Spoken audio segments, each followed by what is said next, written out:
So ayun, good day sa inyo. Sa mga nagre-research dyan or magpapalit na ng battery ng Sniper version 1. So magsi 6 years na to sa next month. So December 1 na ngayon. So ngayon ay papalitan na natin kasi medyo mahina na kapag inoon. Mafe-feel naman natin kung medyo mahina na talaga yung battery. So na-feel ko na mahina na. So 5 years and mag-11 months. 5 years and 11 months na siya. So ito yung stock. Kita nyo ba nakasulat dyan? Ayan.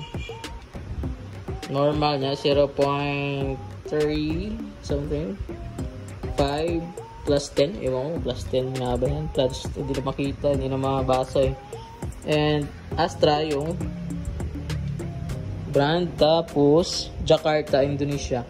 So, may nakita kasi ako sa online na maganda daw, sabi nila. So, ito na yung ano. So, kung naghahanap ka ng motor na may lupa na karga, ito lang. So, hindi natin nalinisan kasi wala na tayong time kasi busy nga tayo dito sa shop. Ayan, napakadumi. So, linisan natin to kapag may time tayo. So, ngayon, hindi ko pa naman, wala pa akong time maglinis, so palitan na natin ng bagong battery. So madali ang video lang to. Ito yung papakita ko sa inyo yung bagong battery natin. So ito siya, gusto ko lang kasi i-share sa inyo. GTC 5S GS. So kasi yung battery natin may kasama po yung manual, tapos meron siyang mismong original nasa kanyang bolt. Ayan, naka-plastic. So, maganda dahil hindi ka na maghahanap. And, shoutout dito. Kahit hindi tayo sponsor. So, gusto ko lang i-shoutout. So, hindi ko pa naman na-try yung battery niya. Pero, tignan natin. So, kung ano, lagay natin yung link, Shopee link. So, sa Shopee tayo nag-order. So, ayan, yung laman. Ito yung tsura ng ng battery na bago. So, yung sa magkasing ano talaga sila, magkasing laki. Pero yung nakasulat, I think, at saka yung specs ay medyo hindi sila magkapareho, medyo lang. So ito yung bago, GS pa rin kasi nga ito yung battery na sabi nila. So hindi naman ako expert doon sa mga battery ng motor, pero ito daw yung pwedeng pahigain. So maintenance free. Parang same lang din ang stock na battery, no? So hindi tayo matatakot sa paglagay. And dito may nakalagay 0.3A, medyo maliit na kasi. Made in Indonesia, 0.3A by siguro yan. By siguro yan. By 5, tapos may dash 10. Ito naman 0.4A, so mas mataas to sa standard niyan.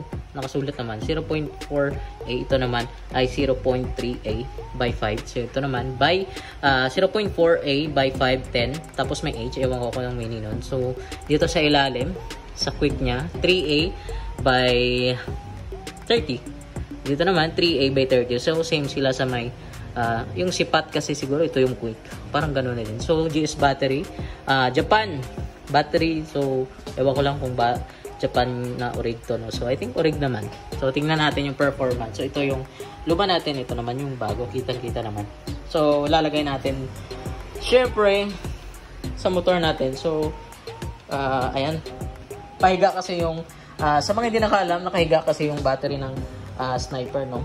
Sniper 150 na version 1, I think. Hindi ako nagkakamali. Yan. Pag ganyan siya. So, lagay natin and tignan natin at saka i-on. So, bigyan na natin siya siguro.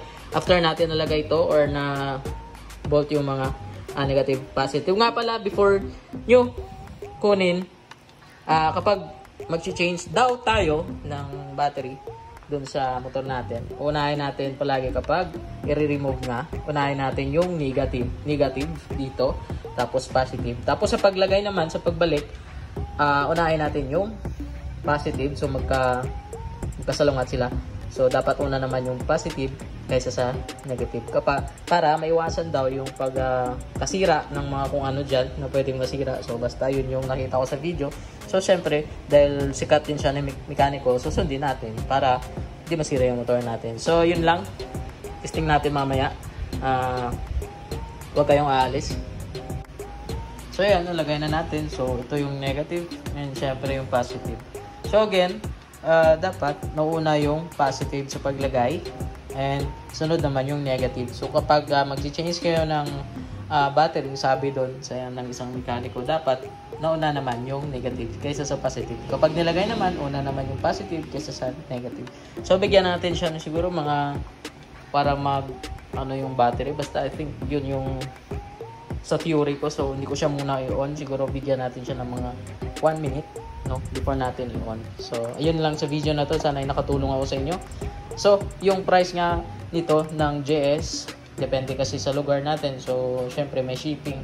Pero meron akong list doon na voucher, I think 100, 200, something ganun. So, yung price nito nasa 1,095. So, shoutout doon sa seller. So, tignan muna natin performance kung maganda. Lagay natin yung link niya. So, yan lang sa video nito. Salamat. See you again in another video.